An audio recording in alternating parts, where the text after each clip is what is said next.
আমার ডালিম গাছে আজকে কি পরিমাণ ফুল ধরে আছে, স্ত্রী ফুল পুরুষ ফুল সবগুলোই, গাছ ভর্তি ফুল,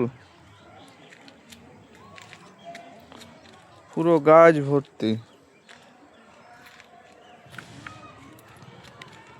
একই রকম ফুল চারোদিকে, ছোট্ট একটা টবের মধ্যে।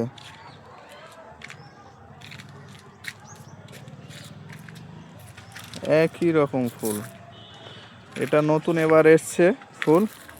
এবং আরেকটি গাছ দেখাচ্ছি, সেই গাছে অলরেডি ফল ধরে আছে।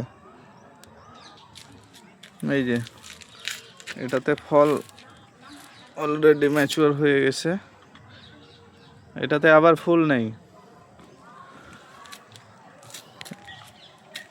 পুরো ফাঁকা।